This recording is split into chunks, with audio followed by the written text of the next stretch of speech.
Today we will be presenting on Trevor Noah. And for those who don't know Trevor Noah, get ready for the impact.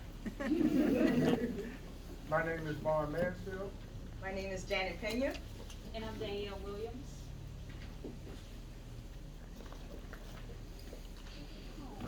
Nice. The experiences of depression as a result of ADHD. ADHD is a cause that Trevor was going through and that he presented when he came to us, when he self-presented himself as he needed to see a counselor for therapy.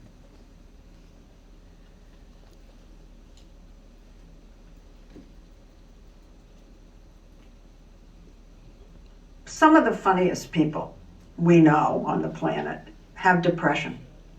You come to mind. Well, I think over the years, what I've come to learn, thanks to some great therapists, is my depression is created by a severe level of ADHD.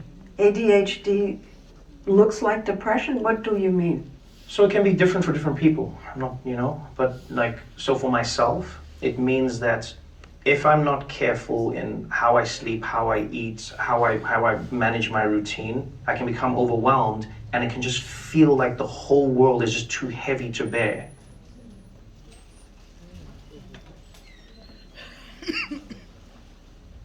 So as you can tell,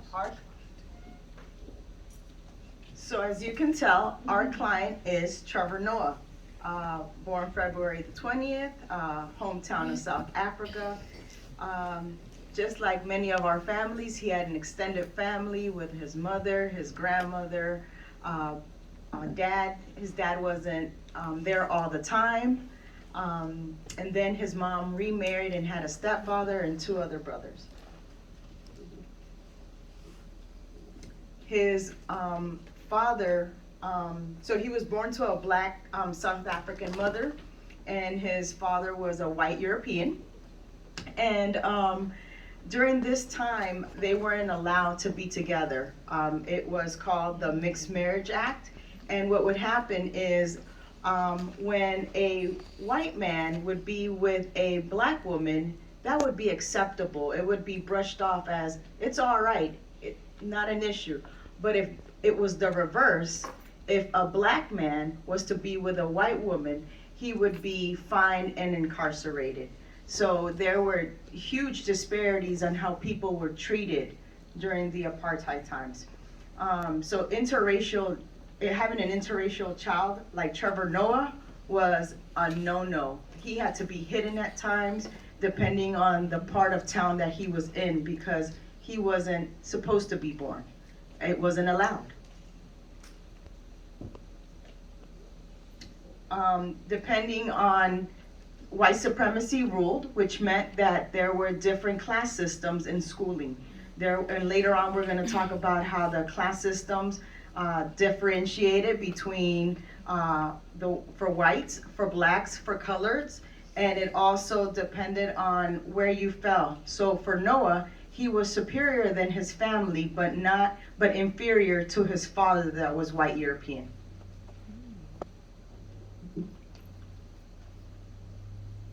Okay, so I am going to talk to you all a little bit about the apartheid and basically how it impacted the individuals involved. So during the 17th century South Africa, the period of apartheid consisted of a legalized method of colonialization, deculturalization, and ethnocentrism among South African natives. This period of intentional oppression further initiated racial segregation among classifications of race. So there were no room for mixed individuals. You were either white, colored, Indian, or black. Given this, there was, again, limited room for a mixed race individual like Trevor. This period of time was also indicative of the complications that he has in racial identity, which we will talk about further along. Okay, so the legacy of colonization or the aftermath of apartheid remains prevalent to this day. When Nelson Mandela was elected president of South Africa, he hoped for this rainbow nation or this unification of people. Unfortunately, though the nation was in a sense desegregated, there remains to be some underlying social division of people. Okay, and because of that, trauma remains through a collective historical and intergenerational factor. Just talking a little bit about collective trauma, which you guys probably heard in a previous presentation, so I'm just going to piggyback off of that. Collective trauma involves a system of individuals and their response to a traumatic event. This can occur through segregation, discrimination, and others. This long-term exposure remains prevalent in the survivors in itself, even after the event has occurred. So like my colleagues has explained, this can occur in someone who was not a direct individual who experienced the event. Okay, so forming a multicultural/racial identity. So the process in which racial identity is formed is explained here on this slide. I'll give you guys some time to look at that. But I'll just kind of explain Trevor's experience or complications with this.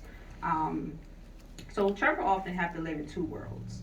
He had to decide whether he wanted to be black, whether he wanted to be white, and this kind of was spoken about a lot through his experiences through school, family interactions, and etc. So overall, this is why treatment is necessary, because Trevor has to this day not established a secure racial identity. Okay, so a little bit about internalized depression and racism. So a good way to think about internalized depression is that when the oppressed acts as the oppressor.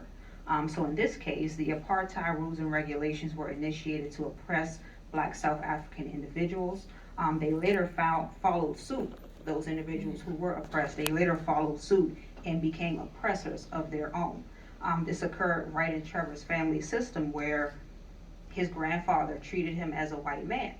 Trevor had to ride in the back of the car and was chauffeured around, and he was often called Massa by his own grandfather.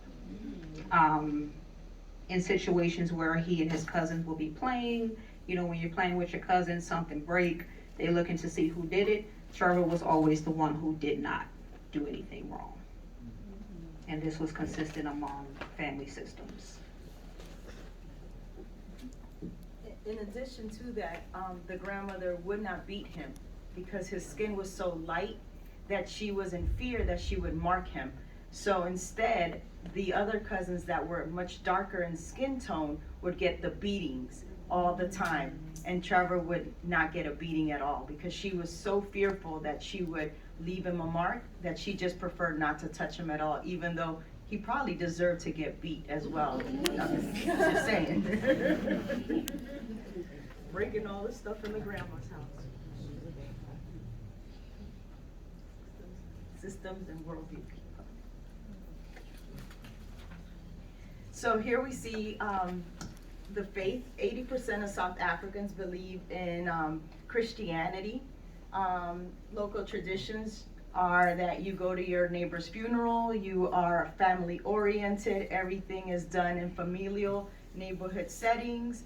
The women run the households while the men go out to work. There is still belief that there is witchcraft.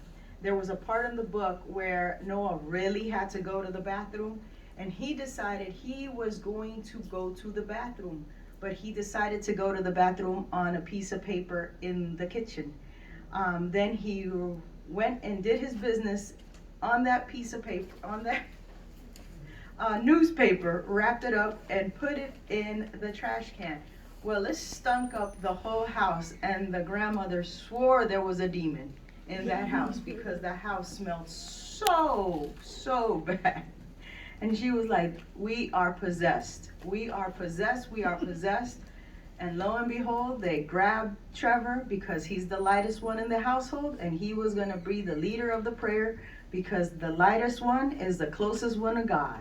So we're going to bring Noah to the front. The school system.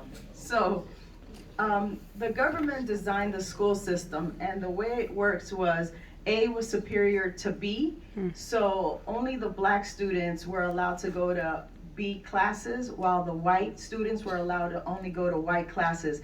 And Trevor, because of his fair skin, was picked to go to the A classes, but because he felt that that was so unfair, he decided he should be with the rest of his peers and he should go to the B classes. But they were separated, they were segregated, and everybody in the A classes were taught English, and English it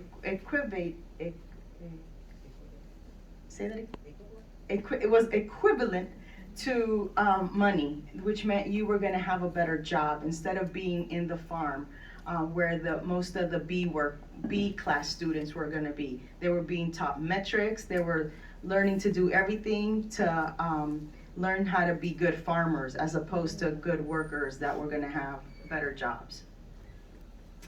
Depending on who you were, you got to live in that part of town. So if you were a person of color, you were going to live in Eden Park. If you were a black person, you were going to be living in the ghetto. If you were white, you were going to be in the affluent, wealthy part of Hillborough. And this was part of the Groups Areas Act. So depending on who you were and your wealth and your skin color, that's where you were designated to live. Good old faith institutions. So Trevor was taken to church every day of the week. And Trevor was like, I just can't do this.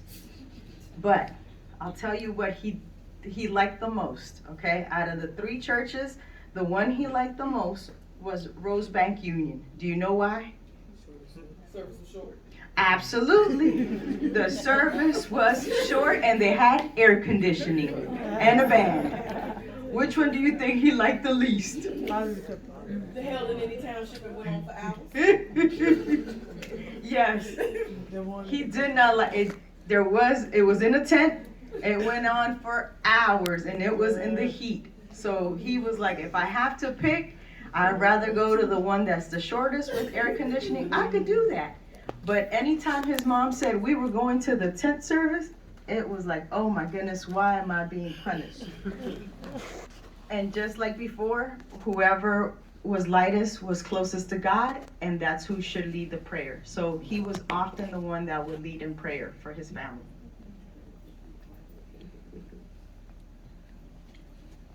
Okay, so you might have seen this image before. So all of us in this room, I am confident that we have some knowledge of adverse childhood experiences, especially through the original ACEs study conducted by Kaiser Permanente in conjunction with the CDC. So that was in 1998. But recently in 2012, there was a increased development of ACEs that I want to talk to you guys about. So in 2012, the Philadelphia ACE study conducted a more developed study, and this study was conducted actually in the city of Philadelphia for individuals of color who were socioeconomically disadvantaged, and residents of urban neighborhoods were also individuals and participants of this study. So overall, this study was, it indicated a higher prevalence of ACEs that was found in previous studies, and that previous study being the Kaiser study. So in this new study, you can keep it there, the expanded ACEs, you can go back. So in this new study, expanded ACEs were actually including neighborhood safety and trust. Does one feel safe in their community? Bullying, has the individual ever been a victim of bullying? Racism, was an individual treated badly or unfairly, you could say discriminated against, due to their race or ethnicity? And lastly, the new section of ACEs included foster care. Has one ever lived in foster care? Given some of the experiences that we've talked about thus far, Trevor definitely have experienced neighborhood safety. Given his skin color and his identification of race, he was not always safe where he lived. And of course, racism, given the rules of the apartheid. So just like the original ACE study, here are some consequences of expanded ACEs when it comes to those physical issues that you can have health-wise, and then there we go to psychological, which include mental health. So depression, anxiety, low self-esteem, PTSD, etc. And this slide here gives you a better indication of Trevor's trauma, as I just spoke about. He grew up in a society where he witnessed a lot of trauma when it came to violence and racial segregation. So in response, Trevor definitely has some things going on right now that he is still struggling with. Here's a better idea of Trevor's exact ACEs score.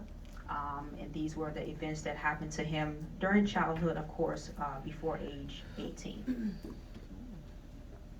Okay, so this is the latter part of our presentation. I just wanted to give you guys an idea of resilience. So in everyday terms, this is the clinical definition of resilience, but in everyday terms, resilience is an individual's ability to bounce back after being negatively impacted by something. And just piggybacking off of resilience, that is the reason that we are putting the following systems and interventions into place for our client. These are the interventions that we chose to use for Trevor. So his past concern, when he had ACEs, he went through collective trauma. He had the racialized oppression and the internationalized oppression. His previous concerns, depression is as a result of mismanaging symptoms of ADHD, and continuum care that we plan for him. Our interventions measures will reflect lifetime supports as needed. So we chose, as Danielle said, we chose to use CBT. Use the CBT, we are able to assess the evaluation of racial sensors. We developed self-compassion, cognitive resiliency, and from internationalized racism. Ethnic and racial identity developed, identity affirming practices, skill building, exercise in confronting racism, employee self-care. These are things that we want to use with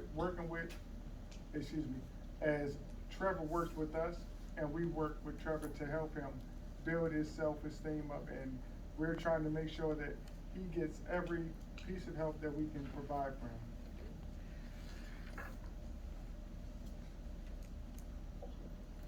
And just piggybacking off of what Vaughn said, we want to address Trevor's issues, not only that he presents currently, but those in the past as well, to kind of get those root causes underlined. So for his presenting concerns, again, in the video clip that you guys watched, Trevor has ADHD, but he experiences depression when he does not have structure in his life. So something as vague as maybe not getting enough sleep will cause him not to be able to function executively. So we want to do this within 3 phases of cognitive behavioral therapy. So the first phase would describe psychoeducation. We want him to know and be aware of ADHD and how it affects him. Though he's very self-aware of what it is, we want to give him a more clinical understanding of what he's going through. So in this psychoeducation, we will provide, again, that clinical supplement, and this will also kind of give him a rationale for the treatment that we want to offer to him. Just stay on the slide. Phase 2 of the CBT will aim to teach Trevor to regain control over core ADHD symptoms. Again, that dysregulation when he's not on schedule, when he doesn't have that structure, we want to help him to improve that. So that will, he'll be developing emotional regulation, increasing self-esteem, and he'll eventually have the ability to have independent symptomatic management among comorbid symptoms of ADHD, such as depression. Last but not least, we want to focus on Trevor's executive function. So individuals who depend on structure, I'm one of those individuals, But we all know that life happens. So when a meeting gets canceled, when a flight gets delayed, we want Trevor to remain balanced and maintain his equilibrium throughout his executive function. So in this case, we will work to Trevor to set goals. We want to help him set weekly, monthly priorities, creating a time schedule using digital calendars. He's a busy man, he's all over the place, so we want him to have access to his structure, whether it's a paper or digital means. And we also want to monitor his progress. How is he doing with these schedules? Are they effective? Are they working for him? So that will kind of reflect the continuum of care so that Trevor is not necessarily left out when he's not really working well with the structure that we created for him. And also, just lastly, planning breaks and vacations into that structure to make sure that his self-care is prioritized as well. As far as a continuum of care, I just want to piggyback off of that. So a continuum of care, for just a better understanding, is an individualized treatment plan for clients that can be increased or decreased as far as intensity over a long span of time. So in Trevor's case, we will initiate this treatment plan with the discussed phases of CBT, including that trauma-focused CBT.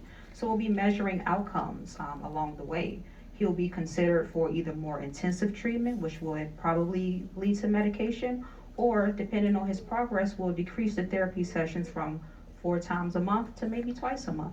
But this is all dependent on his progress through continued assessment. Moreover, Vaughn definitely came up with a support group to where Trevor can be a lifelong member of. It's called the STICN, and as a lifetime member, he can connect with others with similar experiences. We also found that with the care that we were able to, or that we will provide for Trevor, Trevor is a very busy man, and he travels the country numerous of times, and with everything that we've all experienced through, what was that, the pandemic that we just experienced, and how everything shut down. Counseling has gone to a different level of offering a lot more alternatives, like allowing clients to be seen over the computer. So we want to offer that to Trevor because we know how much he's on the road, and those times or those days when he's not feeling up to himself, we want to make ourselves available, and so we offer him the likes of reaching out to us through the internet, wherever he is in the world.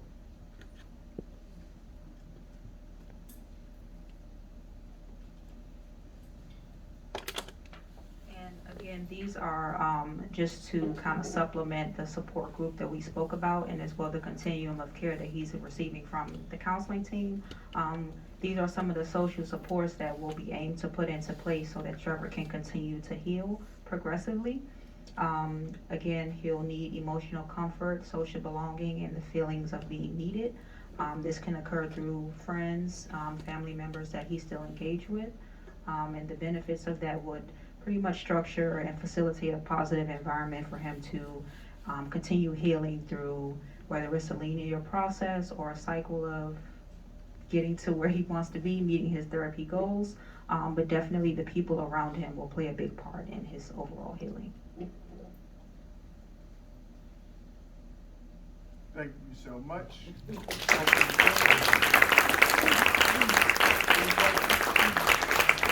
questions at all?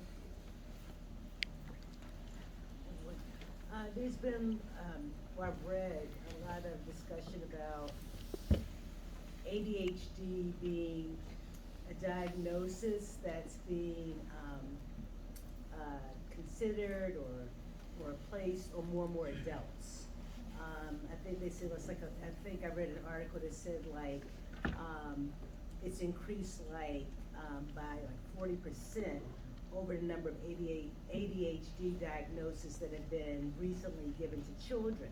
And I guess my question is, would your treatment team recommend the same interventions and the same social supports, even without necessarily diagnosing Trevor with ADHD, but recognizing his symptoms of ADHD. Does that make sense? I'm sorry. Repeat that again. Okay, I'm just wondering, is an ADHD diagnosis necessary to implement, for the treatment team to still implement the same interventions and social supports? Because there's a lot of controversy out there, or I've read about controversy out there about adults being overdiagnosed with ADHD, lack of focus, feeling overwhelmed by multitasking and that sort of thing. And if an adult client presented with the ADHD symptoms, would your treatment team still recommend the same interventions and social supports, and you thought you would have to actually make a diagnosis of ADHD? No, we wouldn't have to use the same diagnosis that we did with Trevor, because Trevor had so many different experiences that he had gone through as a child. And going through it as a child, not only did it go through his childhood, but it went on to his teenage years, on to his adult years. And that's the way we came up with that diagnosis. So each individual is unique. So when you see somebody in a therapeutic setting, you see them as one individual and they're unique. You start to see them in the holistic manner. So I wouldn't see Trevor and then see somebody else and automatically see Trevor and somebody else. I would see Sam for Sam and Trevor for Trevor. So the answer would be no. I would start with Sam wherever Sam is at, and I would treat Trevor where Trevor is at. So Trevor was diagnosed as a child with ADHD. He came to us with So ADHD. this is hypothetical. I understand. Okay. I guess I'm just wondering, because more and more adults are being diagnosed with it, I was just wondering if in fact, the same interventions would be recommended for someone that just had the symptoms versus someone that actually had an ADHD diagnosis. So I would take them through the DSM-5, ensure that they really have that diagnosis before I go and give them a treatment that should be their treatment plan. Their treatment plan should be focused on their diagnosis. It shouldn't just be, I'm gonna give you a treatment plan for the sake of giving you a treatment plan. Everybody can't be alike. Just because the symptoms are alike, that doesn't mean that qualifies them to fall directly under the same exact thing that we diagnosed with Trevor. And the way we depict Trevor was, we read the book and then we took out all the traumas, and that's how we ended up seeing how he was categorized, and that's how we ended up categorizing him. So it's what we thought through all his experiences from the beginning of the story that he gave us. Right. And also to your point, there are like non-clinical supports that can be offered as far as like creating that structure with him, giving him a calendar, letting him check off priorities and things like that. So again, it doesn't always have to be a clinical intervention. It could just be something that's like, hey, this might be good for you as a person. Thank you.